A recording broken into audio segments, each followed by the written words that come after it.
Buenas tardes. Mañana domingo todo el país, toda España culminará la desescalada. Dejaremos atrás el estado de alarma y entraremos de lleno en lo que hemos denominado la nueva normalidad. Antes de la pandemia, hace muy pocos meses, en marzo de 2020, todos los países del mundo nos preparábamos para los Juegos Olímpicos de Tokio. La NASA presentaba un nuevo vehículo robotizado que enviaría a Marte y los países europeos deliberábamos sobre nuestros presupuestos comunitarios. En España, el nuevo gobierno acababa de asumir sus funciones y los españoles se preparaban para celebraciones tan populares como las Fallas y la Semana Santa. Todos lo ignorábamos, pero un virus desconocido ya había entrado hace tiempo silenciosamente en nuestras vidas. Había atravesado las fronteras procedente de Asia sin que los sistemas de prevención de todo el continente fueran capaces de detectarlo. Nadie sabía que estábamos a las puertas de lo que hemos sufrido, la mayor conmoción sanitaria, social y económica de estos últimos 80 años. Todos ignorábamos que era solo el inicio de una pesadilla que ha atacado primero a Europa, cebándose con las naciones como la nuestra más transitadas y que después ha proseguido su viaje letal a América del Norte y América del Sur, cobrándose la vida hasta hoy de cerca de 500.000 de seres humanos en todo el mundo, según los registros oficiales de la Organización Mundial de la Salud. Más de 28.000 compatriotas han perdido la vida en nuestro país. La prioridad absoluta hace 99 días era frenar la propagación del virus, frenar la curva de contagio, evitar, en definitiva, el colapso de nuestros hospitales. En resumen, el propósito común que teníamos todos era salvar vidas. Por ello, el 14 de marzo anuncié la activación del estado de alarma y nuestro país se paró en seco. Recuerdo las palabras que utilicé como nuestra columna vertebral para vencer al virus: sacrificio, resistencia y moral de victoria. Es aún doloroso recordar aquellos momentos oscuros, el sufrimiento insoportable, la oscuridad en definitiva en la que nos movíamos. Nadie podía predecir cuándo y cómo terminar aquella pesadilla. El desasosiego de las familias que perdían a sus familiares, a sus seres queridos, sin poder despedirse de ellos. Las heridas, en consecuencias psicológicas, emocionales, en muchas familias y también en el conjunto del país, las heridas económicas y sociales. Hubo que parar la vida para contener al virus. Tuvimos que sostener un tejido económico que estaba sano para que se pudiera sobrevivir después de la pandemia, pero que tuvimos que congelar entonces. Tuvimos también que ofrecer un escudo a las familias, sobre todo aquellas más desfavorecidas, que habrían sucumbido sin la ayuda de lo público. Y lo hicimos unidos. Fuimos golpeados con fuerza, con extrema dureza, pero resistimos. Y lo hicimos con la misma fuerza. Doblegamos la curva, contuvimos la propagación del virus y lo hicimos unidos. Y gracias a ello, tras semanas verdaderamente tenebrosas, vinieron las primeras medidas de alivio y luego iniciamos la desescalada. Nuestras calles volvieron a recuperar poco a poco la vida, sobre todo con el pulso y la vitalidad de nuestros pequeños. Nuestra economía empezó a recuperar el pulso hasta hoy. En unas horas, en el día de mañana, ya quedará definitivamente levantado el estado de alarma en el conjunto del Estado. Ahora que ya no resulta necesario, sí me gustaría hacer balance y recordar que precisamente gracias a ese instrumento constitucional, al estado de alarma, hemos podido limitar movimientos, contactos, evitar así nuevos contagios, con la cobertura, insisto, plena de nuestra Constitución. Gracias al estado de alarma hemos beneficiado a todas y cada una de las comunidades autónomas, a todos y cada una de las ciudades autónomas. Gracias al estado de alarma hemos podido salvar miles y miles de vidas en el conjunto del país.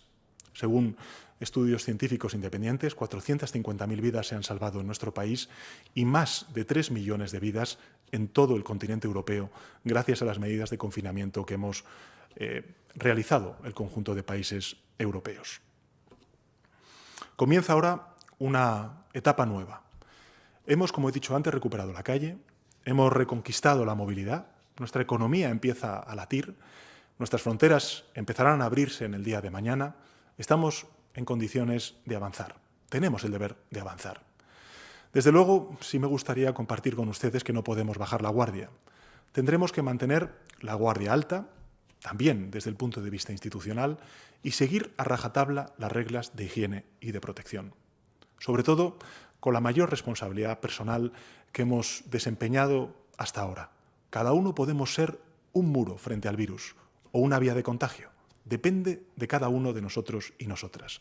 Eso es lo que hemos aprendido a lo largo de estas semanas tan difíciles. Porque aunque España mantiene a raya el virus, y lo mismo sucede en el conjunto de la Unión Europea, no ocurre lo mismo en otras zonas del planeta. La Organización Mundial de la Salud considera que la pandemia está en fase de expansión y ayer mismo se reportaron 180.000 nuevos contagios en el mundo. Para que se hagan una idea, 18 veces más que en el día en el que declaramos en nuestro país el estado de alarma. La advertencia, en consecuencia, es clara. El virus puede volver y puede sacudirnos de nuevo en una segunda ola. Y tenemos entre todos que evitarlo a toda costa. Seguimos siendo vulnerables, seguimos necesitando la colaboración de todos y de todas, individual y también la responsabilidad colectiva, para que lo conquistado con tanto esfuerzo hasta ahora no tenga marcha atrás. Así que depende de todos y cada uno de nosotros y nosotras. Por eso, el Estado está preparando, entre otras cuestiones, una reserva estratégica con productos esenciales para hacer frente a posibles futuras emergencias sanitarias en nuestro Sistema Nacional de Salud. Una reserva estratégica que ha de complementar las reservas que deben constituir las comunidades autónomas en el ejercicio de sus competencias vinculadas con la sanidad y la salud pública. Estamos vigilantes, pero también, y esto me gustaría compartirlo con todos ustedes, estamos orgullosos de lo que hemos conseguido juntos. Y en este día, lo justo es reconocer a quienes más han hecho. Lo justo es conceder el protagonismo a todas las personas que con su esfuerzo, con su dedicación, con su compromiso han protegido a nuestro país, al conjunto de ciudadanos en estos meses tan terribles. Por eso, como presidente del Gobierno, quiero volver a dar las gracias. Gracias, en primer lugar, a quienes han estado en primera línea, a los profesionales sanitarios, que han dado todo lo que tenían y también lo que no tenían para salvar nuestras vidas, a veces incluso a costa de las suyas propias. Gracias. Gracias también a las fuerzas y cuerpos de seguridad del Estado, a las policías autonómicas, a las policías locales, a las Fuerzas Armadas por desplegar su profesionalidad y amparo en todos los rincones y por acudir en socorro de los mayores cuando estaban más desvalidos. Gracias también a los trabajadores, que nunca se detuvieron para que los demás pudiéramos parar en seco. A los agricultores, a los empleados de supermercados, a los transportistas, al personal de limpieza, a los profesionales de las telecomunicaciones, de suministro de energía, de agua. Son muchos, en todos los frentes. Gracias. Gracias también a quienes se han reinventado a toda velocidad para mantener nuestra mente activa, nuestra mente sana, a los profesores, a los maestros, a los educadores sociales, a los psicólogos. Gracias también al mundo de la cultura por demostrar su imprescindible valor social, abriéndonos puertas, ventanas al pensamiento y al entretenimiento durante estas semanas tan largas de confinamiento. Lógicamente también dar las gracias por su esfuerzo y su compromiso a nuestros deportistas. Gracias a los profesionales de la comunicación que mantuvieron prendida la luz de la información cuando parecía que todo estaba oscuro a nuestro alrededor. Gracias a los trabajadores que cuidan de nuestros mayores y que en estos meses han tenido sobre sus hombros la carga más dura. Gracias también a los científicos que trabajan día y noche precisamente para lograr ese remedio terapéutico o esa vacuna que nos permita superar esta epidemia. Gracias a los pequeños, que han tenido que soportar una experiencia que muchas veces les costaba entender. Gracias también a los jóvenes, que han contenido su vitalidad para proteger precisamente lo que más querían, que era a sus padres, madres, abuelos y abuelas. Sufrieron los jóvenes el parón de las clases o la expulsión del mercado de trabajo, que se ha cebado sobre todo entre los más jóvenes. Por eso, formación, empleo, vivienda son tres demandas legítimas de nuestros jóvenes a las cuales las instituciones públicas y sin duda alguna el Gobierno de España van a dar respuesta. Formación, empleo, vivienda, esto es emancipación, futuro. Y gracias a los mayores que han aportado serenidad cuando sentían muy cerca la amenaza del COVID-19. Me gustaría también dar las gracias a las mujeres Representan entre nosotros la mayoría del personal sanitario, son mayoría en el comercio, la alimentación, los servicios de limpieza hospitalaria, de residencias, también en los cuidados a una sociedad que se sentía desvalida. Algunas, además, por desgracia, han tenido que sufrir en esta situación la violencia de género que se ha exacerbado, desgraciadamente, durante estos meses de encierro. Nunca las olvidaremos y por ellas y por sus hijos e hijas trabajamos sin descanso.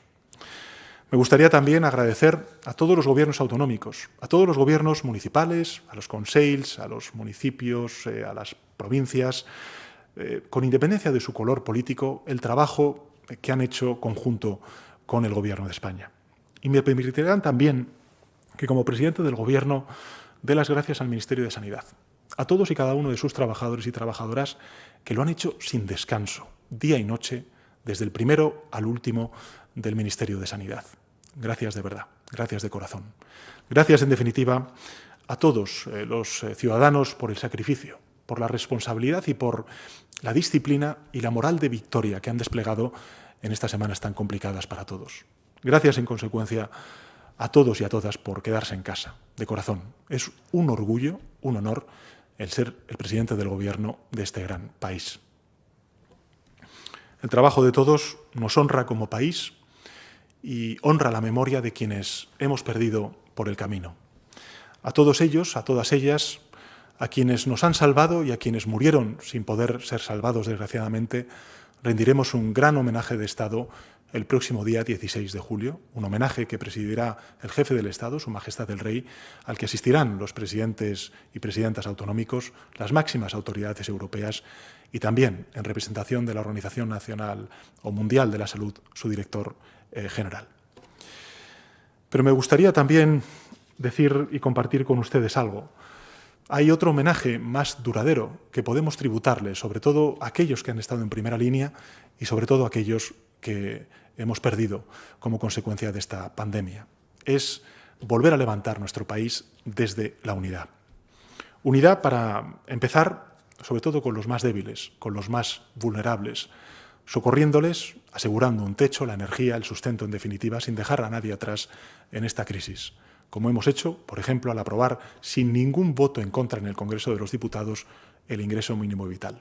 Una medida histórica en nuestro país, sin precedentes también en el mundo, que llega en un momento crítico.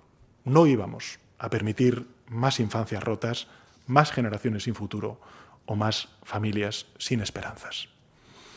Ahora, como saben, toca la reconstrucción, toca la recuperación, que debe ser lo más rápida posible, pero que no consiste en restaurar un viejo edificio para devolverlo a su estado anterior. Sabíamos que ese edificio contaba con debilidades, errores que teníamos que corregir. Debemos, en consecuencia, rehabilitar, remozar el antiguo edificio de nuestra economía.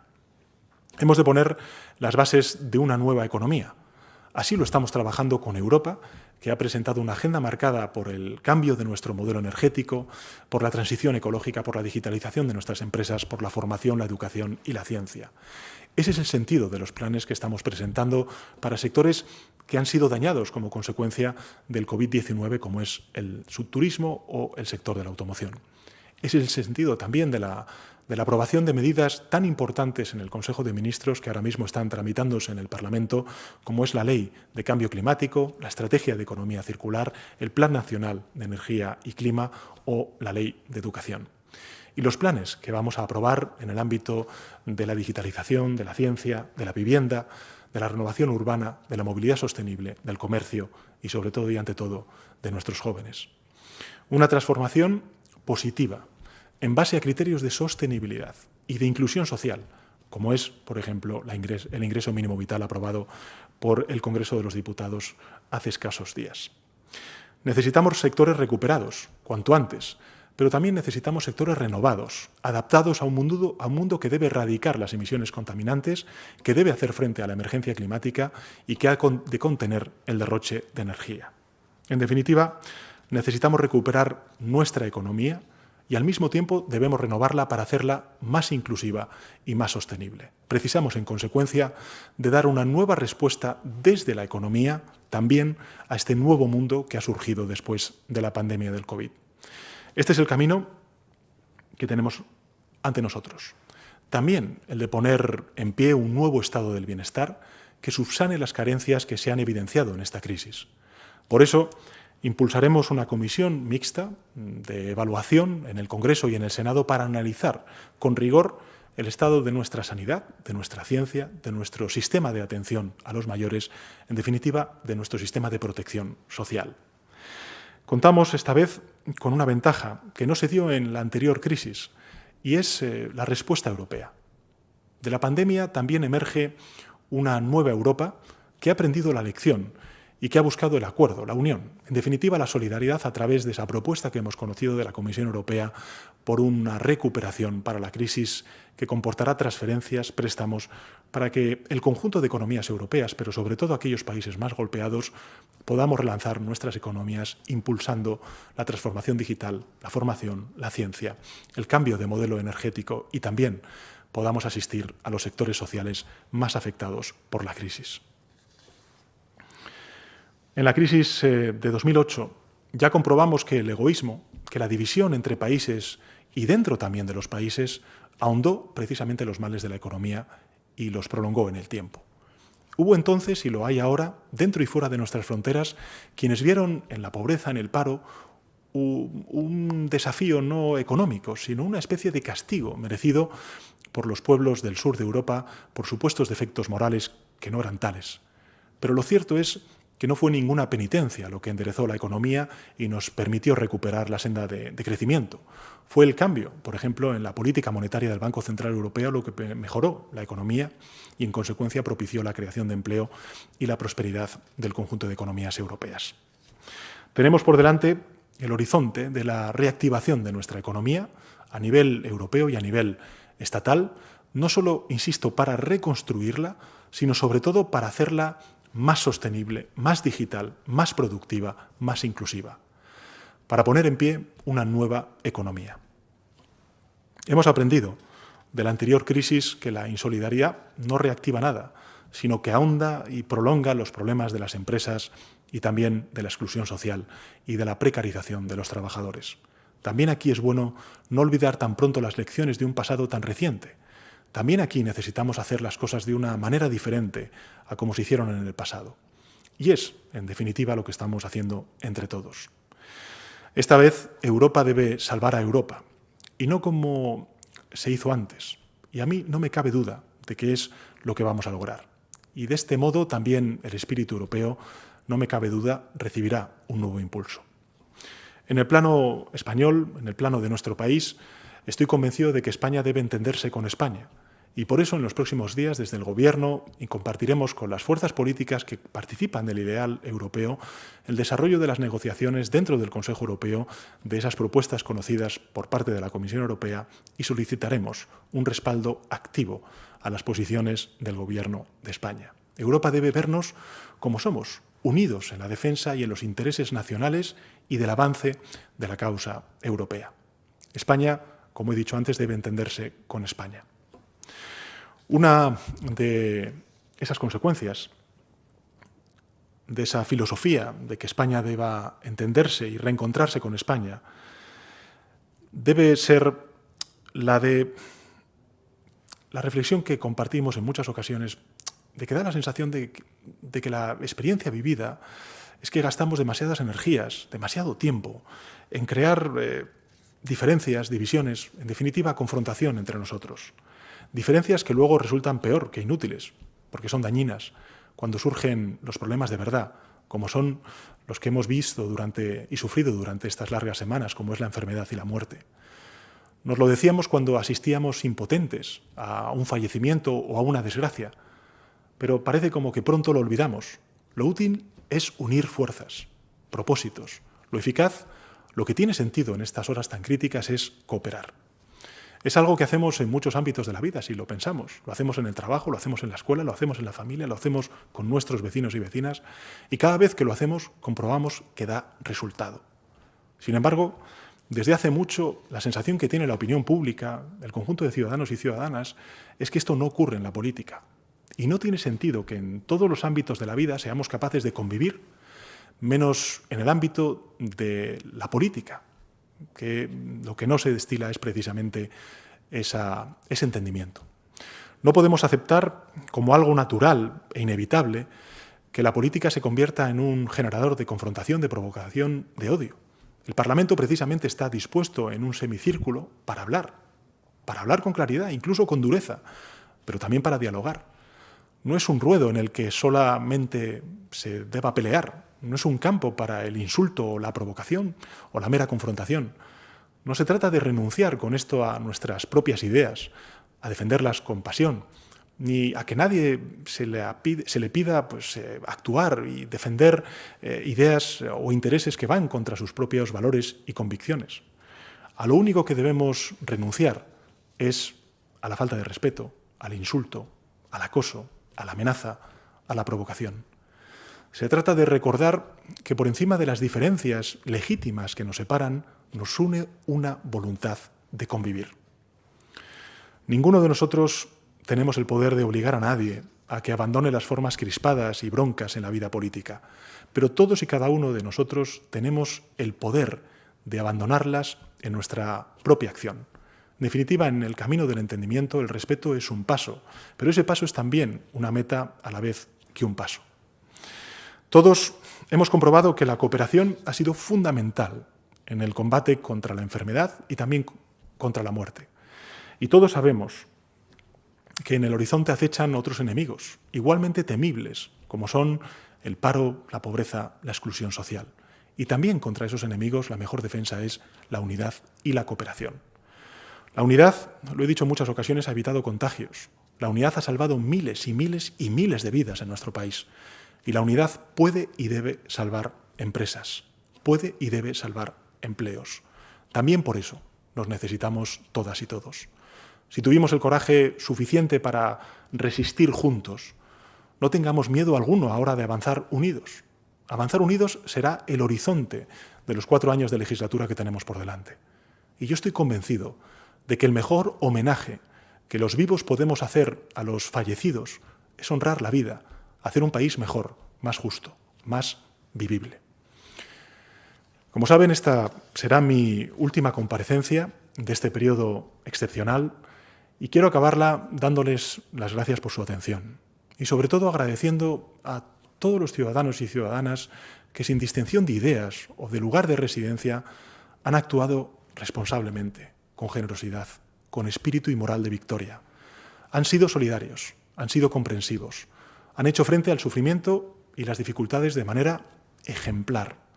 Todas esas personas que han sido, no nos quepa duda, la inmensa mayoría de la ciudadanía española, son las que nos definen como pueblo. Una España que, además de proteger, avanza unida. Así debe ser, avanzar unidos y unidas. Gracias, muchas gracias.